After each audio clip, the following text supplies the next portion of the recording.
इस वीडियो में हम लोग देखने वाले हैं सीजीएल 2024 के इंग्लिश पेपर का सॉल्यूशन 24 सितंबर के सेकंड शिफ्ट का। इससे पहले के सारे शिफ्ट्स हम लोगों ने कंप्लीट कर लिए हैं। अगर आपने अभी तक नहीं देखा है तो प्लेलिस्ट सेक्शन को चेकआउट कर सकते हैं। हमारा पहला क्वेश्चन है, वन वर्ड सब्स्टिट्यूशन बताना है ग्रुप ऑफ वर्ड्स के लिए। That which is no longer in existence, ऐसा चीज़ जो नो लॉन्गर इन एग्जिस्टेंस मतलब एग्जिस्टेंस में नहीं, अस्तित्व में नहीं है, जो अस्तित्व में नहीं है उसके लिए बताना है कौन सा वर्ड। रिमूव करना तो मतलब किसी चीज़ को हटा देना, मतलब डिलीट कर देना या डिस्कार्ड कर देना। डिस्ट्रॉय का मतलब किसी चीज़ को बर्बाद कर देना, रुइन कर देना, रेवेज कर देना, ठीक है, डेमोलिश कर देना, ये भी नहीं होगा। एक्सटिंक्ट क्या होता है? एक्सटिंक्ट का मतलब होता है डिसअपियर हो जाना, मतलब एग्जिस्टेंस में नहीं हो जाना। तो ये इसका आंसर होना चाहिए, ठीक है, जो विलुप्त हो जाएगा, एग्जिस्टेंस में नहीं होगा।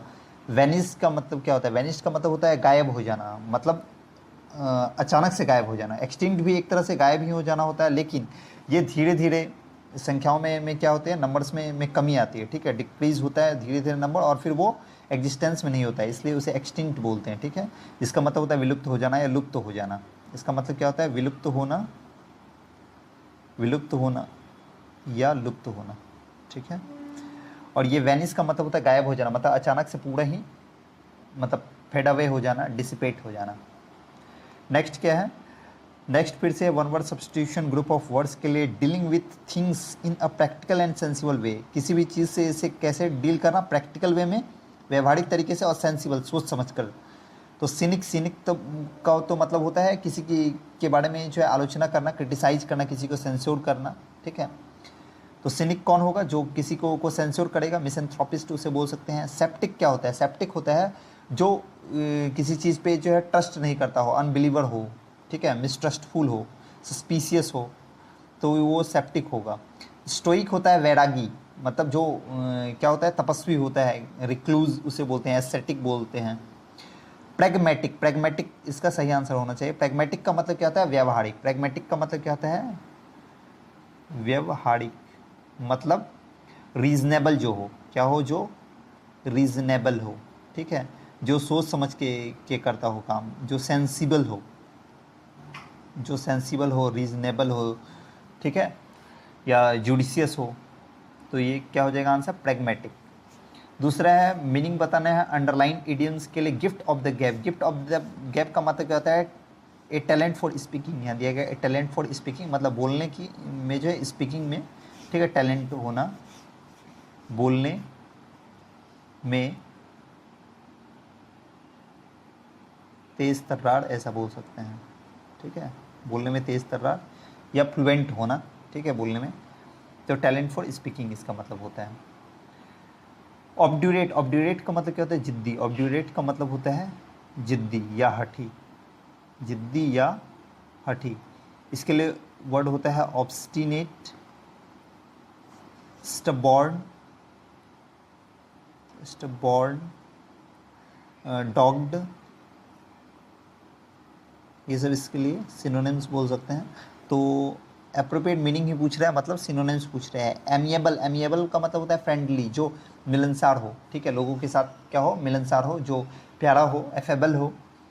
इनवियस का मतलब होता है दुष्ट। इनवियस का मतलब क्या होता है? दुष्ट, या जो किसी से द्वेष रखता है, ठीक है, जेलस बोल सकते हैं, स्पाइटफुल बोल सकते हैं। ट्रस्टिंग मतलब जो बिलीविंग हो, जो बिलीव करता हो दूसरों पर, ठीक है, फेथ रखता हो। ऑब्स्टिनेट यहाँ पर दिया गया, तो ये सिनोनिम्स हो जाएगा, ये आंसर होगा। नेक्स्ट क्या है? जम्बल्ड ऑर्डर में बताना है इसे। जम्बल्ड ऑर्डर में दिया गया है, इसे लॉजिकल सीक्वेंस में करके मीनिंगफुल पैराग्राफ बनाना है। इट रेगुलेट, ये रेगुलेट करता है। अगर कोई किसी चीज़ को रेगुलेट करता है, मॉड्यूलेट करता है, इसका मतलब इट उसके लिए आया है। ये क्या है? उसका प्रोनाउन है, तो इसके लिए जो नाउन होगा मेन, वो किसी न किसी सेंटेंस में आया होगा। यहाँ पर भी इट दिया गया, यहाँ पर भी इट दिया गया, तो सेंटेंस किससे? सी से स्टार्ट होना चाहिए। The physical benefits of yoga, मतलब इट किसके लिए आया है? योगा, योगा रेगुलेट करता है, तो योगा के लिए आया है, तो सी से आंसर स्टार्ट होना चाहिए। सी से एक ही स्टार्ट हो रहा है, फोर्थ ऑप्शन ही आंसर होगा। क्या बताया गया? सी में बताया गया the physical benefits of yoga can be enjoyed. Physical benefits जो है योगा का, उसे इंजॉय किया जा सकता है for a life time without risk और इंजरी। लाइफ टाइम तब उसे क्या किया जा सकता है? इंजॉय किया जा सकता है बिना किसी रिस्क के या बिना किसी इंजरी के, ठीक है। डी में बताया गया है कि it regulates the relationship between the body, ये रेगुलेट करता है, मॉड्यूलेट करता है, ठीक है, कंट्रोल करता है बोल सकते हैं, कि रिलेशनशिप को किसके बीच, between the body, the intellect and the spirit, मतलब बॉडी शरीर के बीच, इंटेलेक्ट मतलब ज्ञान बुद्धि के बीच, और स्पिरिट आत्मा के बीच के रिलेशनशिप को क्या करता है, ये कंट्रोल करता है, रेगुलेट करता है। इसमें बताया गया है ए में, it regulates the operation of all body organs and protects the body and mind from becoming unbalanced as a result of negative circumstances and unhealthy life style. ये क्या करता है, रेगुलेट करता है, कंट्रोल करता है operation of all body organs, जितने भी बॉडी ऑर्गन्स हैं उसके ऑपरेशन को, मतलब उसके कार्य को, वर्क को क्या करता है, ये रेगुलेट करता है, और उसे प्रोटेक्ट करता है बॉडी को और माइंड को, कैसा, अनबैलेंस होने से, as a result of negative circumstances या अनहेल्दी लाइफ स्टाइल के कारण, ठीक है। तो यहाँ पर बताया गया है ए नंबर में कि ऑल बॉडी ऑर्गन्स के ऑपरेशन के बारे में, और डी में बताया गया है बॉडी के बारे में, इंटेलेक्ट के बारे में और स्पिरिट के बारे में।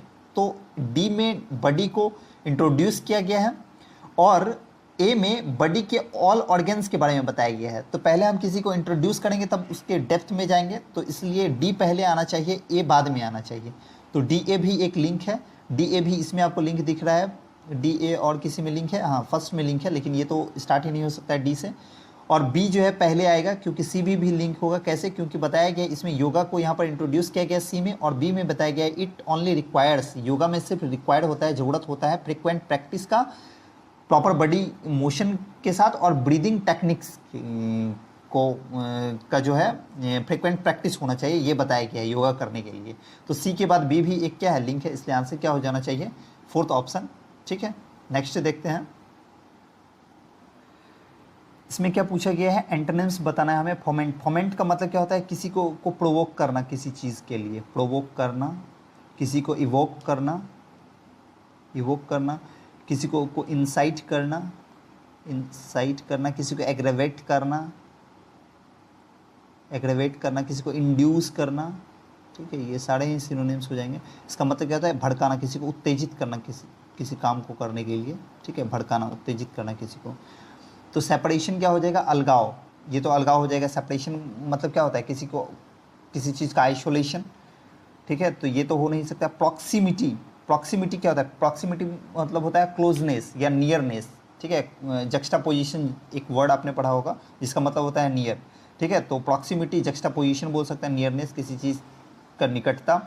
रिमोटनेस इसका अपोजिट हो जाएगा प्रॉक्सिमिटी का, रिमोटनेस का मतलब होता है दूर होना, डिस्टेंटनेस बोल सकते हैं, डिस्टेंस बोल सकते हैं। और रेगुलेट का मतलब क्या होता है, कंट्रोल करना किसी को। तो यहाँ पर भड़का रहे हैं, ठीक है, और यहाँ पर रेगुलेट के बारे में बताया रहा है, तो रेगुलेट कर रहे हैं मतलब कंट्रोल कर रहे हैं, उसे बैलेंस कर रहे हैं। तो आंसर क्या हो जाना चाहिए, ये रेगुलेट, आंसर फोर्थ होना चाहिए।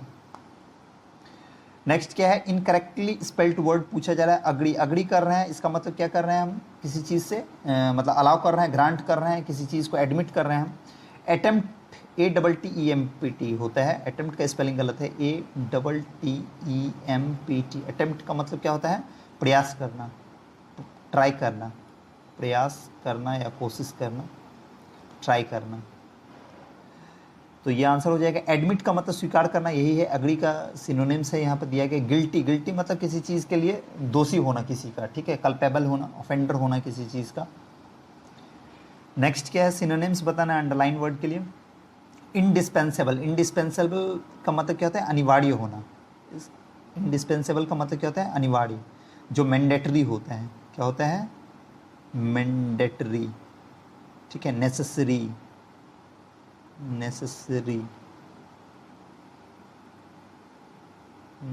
होता है। जो इम्पॉर्टेंट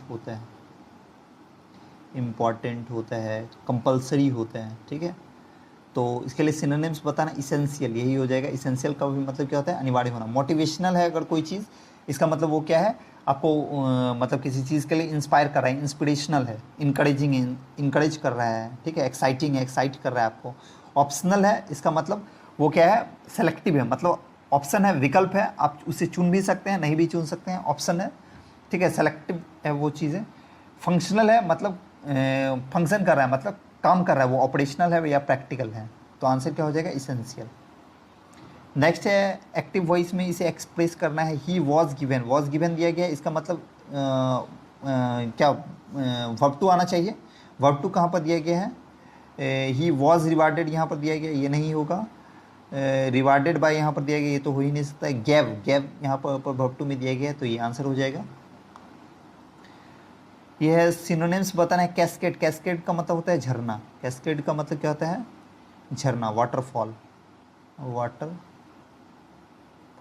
तो ये आंसर हो जाएगा वाटरफॉल, ठीक है। गार्डन, गार्डन का मतलब होता है ऑर्चर्ड या पार्क, बगीचा।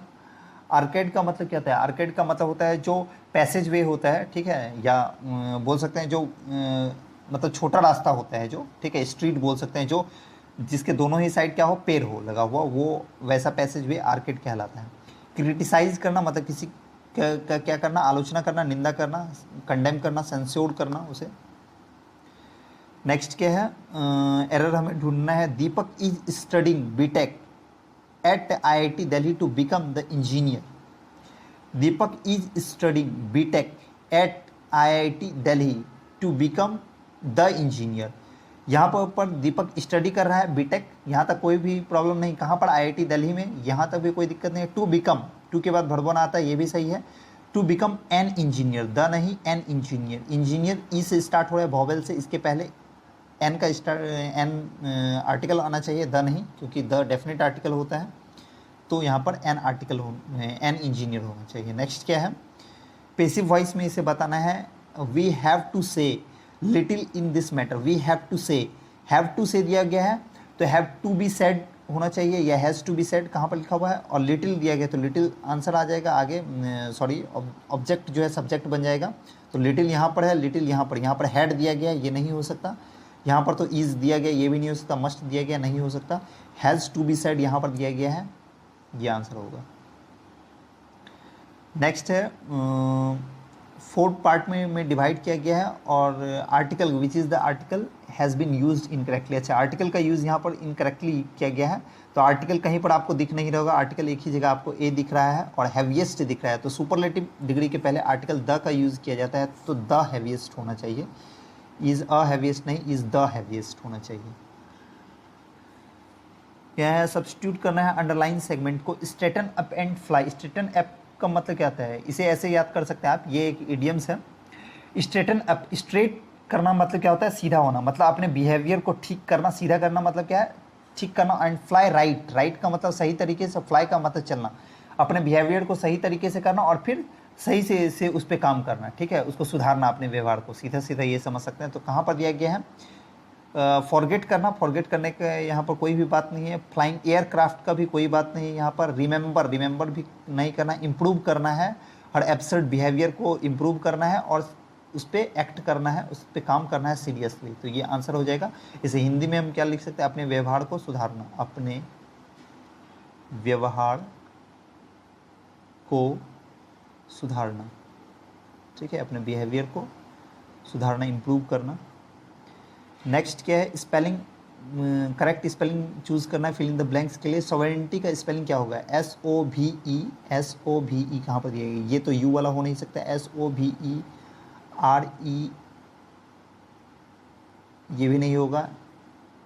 SOVEREIGNTY, ये वाला हो जाएगा, थर्ड ऑप्शन हो जाएगा सॉवरेनिटी, क्योंकि RE के बाद I यहाँ पर दिया गया है और NI दिया गया है। NI नहीं होता है, NTY होता है सॉवरेनिटी का, ठीक है। तो आंसर क्या हो जाएगा, 70। इसका मतलब क्या था, संप्रभुता, संप्रभुता, सुप्रीमेसी इसे बोला जाता है, ठीक है, सुप्रीमेसी, ठीक है। नेक्स्ट देखते हैं।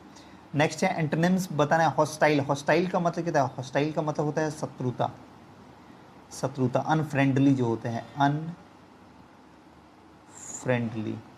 ठीक है, जो अनफ्रेंडली हो, शत्रुता हो। तो इसका एंटोनिम्स पूछा जा रहा है, तो फ्रेंडली इसका सिनोनिम एंटोनिम्स हो जाएगा। ईगर है, कोई किसी चीज़ के लिए ईगर है, मतलब उत्सुक है, क्यूरियस है उस चीज़ के लिए, एक्साइटेड है।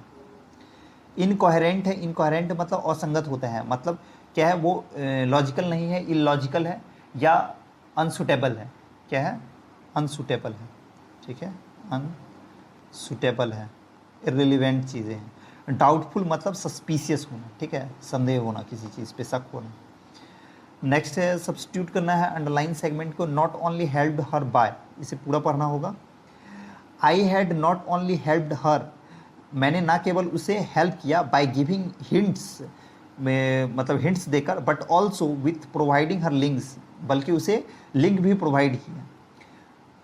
तो इसमें ये वाला जब भी आए नॉट ओनली बट ऑल्सो वाला, तो आपको एक चीज़ ध्यान देना है क्या, कि जो नॉट ओनली है और बट ऑल्सो है, नॉट ओनली है और बट ऑल्सो है, तो नॉट ओनली के बाद जैसा जो भी चीज़ आएगा वैसा ही बट ऑल्सो के भी बात आएगा। जैसे बट ऑल्सो के बाद विथ दिया गया है, तो यहाँ पर अपन नॉट ओनली के भी बाद विथ क्या है, प्रीपोजिशन, विथ क्या है, प्रीपोजिशन है, प्रीपोजिशन है, ठीक है। तो यहाँ पर भी नॉट ओनली के बाद प्रीपोजिशन आना चाहिए, यहाँ पर भी क्या आना चाहिए, प्रीपोजिशन आना चाहिए, ठीक है। तो प्रीपोजिशन कहाँ पर दिया गया और अंडरलाइन अगर करके दिया गया, इसका मतलब इसी वर्ड को जो है ना आगे पीछे आपको करना है। तो प्रीपोजिशन है बाय, तो बाय नॉट ओनली के बाद आना चाहिए, और हैड आया है अगर, तो हैड के बाद तो पहले वर्ब 3 आना चाहिए। तो I had helped her, I had helped her not only by, ऐसा आना चाहिए। यहाँ पर क्या आ जाना चाहिए, helped her not only by. क्यों आएगा, क्योंकि बट ऑल्सो के बाद प्रीपोजिशन दिया गया है, तो नॉट ओनली के भी बाद प्रीपोजिशन आना चाहिए।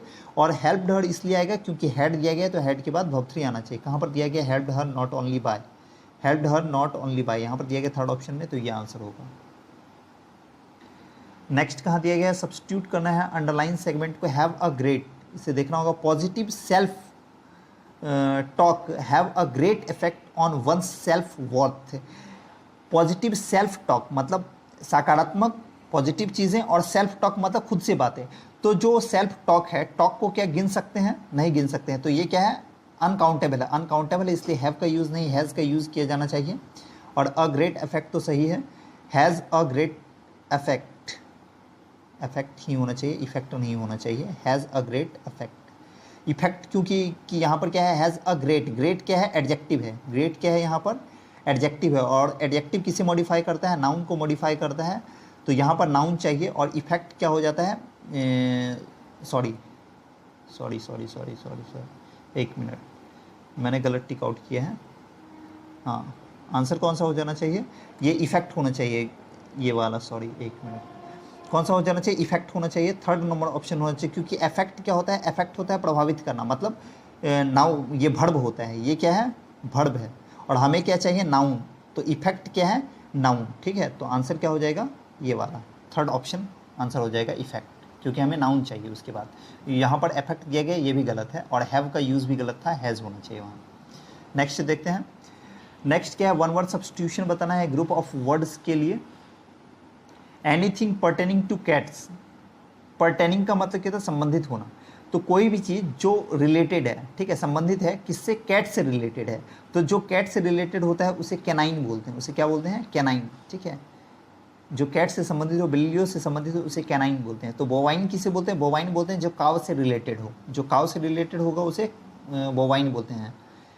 फिलाइन किसे बोलते हैं, फिलाइन बोलते हैं जो कुत्तों से रिलेटेड हो, डॉग्स से रिलेटेड हो। टोराइन बोलते हैं जो मतलब क्या बोल सकते हैं, बैल से रिलेटेड हो, ऑक्स से, ठीक है, रिलेटेड टू ऑक्स, उसे टोराइन बोलते हैं।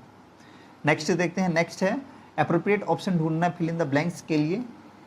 तो इसे पढ़ना होगा तभी समझ में आएगा क्या होगा। Sharat is always blank about showing up for work because he believes that tardiness gets us nowhere.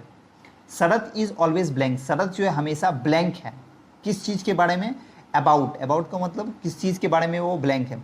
Showing up, show up का मतलब क्या होता है, एक होता है शो ऑफ, शो ऑफ का मतलब होता है दिखावा करना, एक होता है शो अप, शो अप का मतलब होता है एक्सपोज करना, किसी चीज़ को रिवील करना। तो शरत हमेशा ब्लैंक है किस चीज़ के बारे में, किसी चीज़ को रिवील करने के लिए, फॉर वर्क, काम को रिवील करने के लिए, बिकॉज क्योंकि, ही बिलीव्स क्योंकि वो विश्वास रखता है, दैट कि टार्डीनेस जो है, आलस जो है, लेजीनेस, गेट्स अस नोवेयर, उसे कहीं पर, उस चीज़ का कहीं पर भी जगह नहीं है। मतलब जो टार्डीनेस है, आलस्य है, उसका कहीं पर भी जगह नहीं है, इसलिए वो हमेशा विश्वास करता है, ऑलवेज ब्लैंक करता है, ठीक है, स्वप, ठीक है, रिवील करने के लिए। तो किस चीज़ को, सेलेक्टिव, पेशेंट, ड्रॉजी, ड्रॉजी तो वही चीज़ हो गया, टार्डिनेस तो ये तो हो ही नहीं सकता।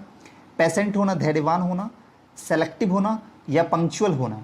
तो इसके लिए आंसर क्या आना चाहिए? पंक्चुअल होना, क्योंकि यहाँ पर जब टार्डिनेस बताया गया है, ठीक है, बिकॉज के बाद, तो बिकॉज क्या करता है, मतलब कॉन्ट्रास्ट दिखाता है, ठीक है, या रीज़न दिखाता है किसी चीज़ का। और यहाँ पर रीज़न बताया गया है कि वो बिलीव करता है कि टार्डिनेस का कहीं पर भी जगह नहीं है, तो इसका मतलब वो टार्डिनेस का अपोजिट काम कर रहा है, तो पंक्चुअल है वो, ठीक है। तो ये आंसर होना चाहिए। नेक्स्ट है कंप्रीहेंशन। कंप्रीहेंशन देखते हैं। ए डांस विच इज क्रिएटेड और choreographed and performed according blank the tenets of the Natyashastra is called classical dance. ऐसा डांस जिसे क्रिएट किया गया है, बनाया गया है या कोरियोग्राफ किया जाता है, मतलब जो डांस के लिए जो हम लोग डायरेक्शन देते हैं उसे कोरियोग्राफी बोलते हैं। तो ऐसा डांस जिसे बनाया गया है या उसका कोरियोग्राफी किया गया है, ठीक है, एंड परफॉर्म, और जिसे परफॉर्म किया जाता है अकॉर्डिंग। अकॉर्डिंग के बाद क्या आता है? टू आता है। अकॉर्डिंग के बाद टू आता है, ठीक है, ये बात ध्यान रखना है आपको। अकॉर्डिंग टू मतलब किसी चीज़ के अकॉर्डिंग हम काम करते हैं, किसी चीज़ के अनुसार, तो अकॉर्डिंग टू ये फिक्स प्रीपोजिशन होता है। अकॉर्डिंग के बाद टू, ये याद रखना होगा, इससे टू आएगा। किसके अकॉर्डिंग परफॉर्म किया जाता है? एंड परफॉर्म किया जाता है according to the tenets. Tenets क्या होता है? जो प्रिंसिपल्स होता है, रूल होता है, किस चीज़ का? नाट्यशास्त्र का। नाट्यशास्त्र का जो रूल है उसके अकॉर्डिंग जिस डांस को परफॉर्म किया जाता है, क्रिएट किया जाता है, कोरियोग्राफ किया जाता है, उसे क्या कहते हैं हम? क्लासिकल डांस कहते हैं, शास्त्रीय नृत्य कहते हैं। The two broad blank of classical dancing are the tandava and lasya. जो दो मुख्य ब्रॉड, जो विस्तृत ब्लैंक हैं क्लासिकल डांस के, शास्त्रीय नृत्य के, आर द तांडव्स एंड द लास्य। तांडव और लास्य हैं, ठीक है, ये नाम है क्लासिकल डांस के फॉर्म का, ये नाम है तांडव और लास्य। ये ब्रॉड ब्लैंक है। ब्रॉड क्या है? क्राइटेरिया है, डिस्प्ले है, एस्पेक्ट्स है या ऑप्शन है? ऑप्शन तो हो नहीं सकता है। ये अगर फॉर्म है मतलब इसका एक वो टाइप हो सकता है, ठीक है, या उसका वो कोई मतलब क्या बोल सकते हैं उसे? काइंड हो सकता है, जैसे टाइप काइंड एक ही चीज़ हुआ। डिस्प्ले का मतलब तो होता है किसी चीज़ को शो करना, रिवील करना, दिखाना, ये नहीं हो सकता। क्राइटेरिया में तो अलग अलग चीज़ें मतलब क्या होता है? इन्वॉल्व होता है, ठीक है, तभी वो क्राइटेरिया बनता है, तो ये भी नहीं हो सकता। ऑप्शंस तो है नहीं, वो क्या है? एस्पेक्ट्स, दो पहलू हैं। जो क्लासिकल डांस है उसके दो पहलू हैं, द तांडव और लास्य। आगे बताया गया है power and force are typical of the tandava. Power मतलब शक्ति, और जो फोर्स है वो बल जो है वो क्या है? किस चीज़ का टिपिकल है? टिपिकल ऑफ द तांडव। तांडव का जो है ये मतलब टिपिकल है, मतलब जो तांडव जो डांस है उसका ये स्रोत है, ठीक है। ग्रेस एंड डेलिकेसी, जो ग्रेस है मतलब सौम्यता है, या डेलिकेसी है जो उसकी रचना है, ऑफ द डेलिकेसी है ऑफ द लास्ट, वो लास्ट से रिलेटेड है। तांडव इज ब्लैंक विथ शिवा। तांडव जो है ये ब्लैंक है शिवा से, मतलब शिव जी जो है उनसे ब्लैंक है। तो विथ दिया गया है, तो विथ किसके साथ आता है? रिनोवेट के साथ। रिनोवेट तो हो नहीं सकता है, किसी चीज़ को नया करना। फ्लोरिश विथ, फ्लोरिश का मतलब बढ़ना होता है। एसोसिएटेड विथ, एसोसिएट के साथ फिक्स्ड प्रीपोजिशन विथ आता है, ठीक है। एसोसिएटेड है, संबंधित है, रिलेटेड है, किससे? शिव जी से रिलेटेड है, ठीक है। इन्फॉर्म्ड टू होता है, तो ये तो हो ही नहीं सकता, इन्फॉर्म के बाद टू आता है प्रीपोजिशन, तो ये एसोसिएटेड है, रिलेटेड है किससे? शिव जी से। एंड लास्ट से विथ पार्वती, और लास्ट किससे रिलेटेड है? विथ पार्वती, मतलब पार्वती जी से। Dance which is pure movement. Dance जो कि क्या होता है? एक प्योर मूवमेंट होता है, एक शुद्ध क्या होता है? गति होता है, ठीक है। डांस में हम लोग क्या करते हैं? अपने बॉडी में मूवमेंट ही लाते हैं, तो डांस क्या है? एक प्योर मूवमेंट है। इज कॉल्ड नृत्य, इसे नृत्य कहा जाता है, ठीक है। एंड डांस विच इज, और एक ऐसा डांस विच इज ब्लैंक, जो ब्लैंक है नेचर में, ठीक है, प्रकृति में, उसे नृत्य कहा जाता है। ऐसा डांस जिसमें सिर्फ प्योर मूवमेंट होता है उसे नृत्य कहते हैं, ठीक है, जो मैं अंडरलाइन कर रहा हूँ, ठीक है। जिसमें क्या होता है? प्योर मूवमेंट होता है उसे नृत्य कहते हैं। और जिसमें ब्लैंक नेचर होता है, जिसका नेचर जो होता है, ऐसा डांस जिसका नेचर ब्लैंक होता है उसे नृत्य कहते हैं। कैसा होता है उसका नेचर? हैप्पजार्ड होता है, इंटरप्रिटेटिव होता है, वेजिटेटिव होता है, कॉमोडियस। वेजिटेटिव तो हो नहीं सकता, ये शाकाहारी होता है, वेजिटेबल से रिलेटेड है ये। कॉमोडियस का मतलब क्या होता है? कॉमोडियस का मतलब होता है, तो कॉमोडियस का मतलब क्या होता है? ह्यूज, ठीक है, जो बहुत बड़ा लार्ज हो, तो ये भी नहीं होगा, क्योंकि ऐसा डांस जो लार्ज हो नेचर में, तो ये तो हो नहीं सकता है। इंटरप्रेटेटिव हो मतलब व्याख्यात्मक हो, मतलब किसी चीज़ को डिस्क्राइब करता हो। तो ऐसा डांस जो किसी चीज़ के बारे में को डिटेल करता हो, डिस्क्राइब करता हो, तो उसे जो नृत्य कहते हैं। हैप्पजार्ड तो क्या होता है, मतलब डिसऑर्गेनाइज्ड चीज़ों को क्या बोलते हैं, हैप्पजार्ड बोलते हैं। तो यहाँ पर क्या आ जाना चाहिए, इंटरप्रेटेटिव। तो और ऐसा डांस जो इंटरप्रेटेटिव होता है, मतलब जो डिस्क्रिप्टिव होता है, जो डिस्क्राइब करता है किसी चीज़ को, उसे नृत्य कहते हैं। आगे बताया गया है एक dancer in the classical tradition, जो क्लासिकल ट्रेडिशन का जो डांसर होता है, ठीक है, जो शास्त्रीय परंपराओं का जो डांसर होता है, has to have years of training, उसे लेना पड़ता है क्या बताया गया, ईयर्स ऑफ ट्रेनिंग, मतलब सालों का ट्रेनिंग होता है उनका, बिफोर ही और she can begin to perform on the stage, इससे पहले कि वो किसी स्टेज पे क्या करे, परफॉर्म करना स्टार्ट करे, उससे पहले उनका क्या होता है, सालों का ट्रेनिंग होता है। The 4 main blank of classical dancing in India are, जो 4 मुख्य मेन जो है ब्लैंक है क्लासिकल डांस का जो ब्लैंक है मेन, वो कौन कौन से है, भरतनाट्यम है, कथकली है, मणिपुरी है, कथक है, ठीक है। तो ये जो भरतनाट्यम है, कथकली है, मणिपुरी है, कथक, ये क्या है, उसका फॉर क्लासिकल डांस का एक क्या है, टाइप है। तो कैरेक्टर तो है नहीं, ये फंक्शन नहीं है, फंक्शन का मतलब तो काम करना होता है। टर्मिनोलॉजी नहीं, ये टर्म नहीं है, ये जो है एक फॉर्म है उसका, एक तरह से स्कूल है, ठीक है, ठीक है, जिसे लोगों को क्या करना पड़ता है, ट्रेनिंग लेना पड़ता है, जिसके लिए चाहे वो भरतनाट्यम हो, कथकली हो, मणिपुरी हो या कथक के लिए। तो वो क्या है, 4 मेन स्कूल है क्लासिकल डांसिंग का भारत में, इंडिया में। वो कौन सा है, भरतनाट्यम, कथकली, मणिपुरी और कथक। आगे बताएगा Bharatanatyam is the oldest and most popular dance form of India. और जो भरतनाट्यम है, ये जो फॉर्म जो दिया गया है 4, उसमें भरतनाट्यम सबसे ओल्डेस्ट है, पुराना है और मोस्ट पॉपुलर डांस फॉर्म है इंडिया का। सो होप कि आपको ये समझ आया होगा passage. Thanks for watching this video, and if you like this video do subscribe the channel and share with your friends, and for PDF you can join SSC English by Satyajit Telegram channel. Thanks, मिलते हैं next video में।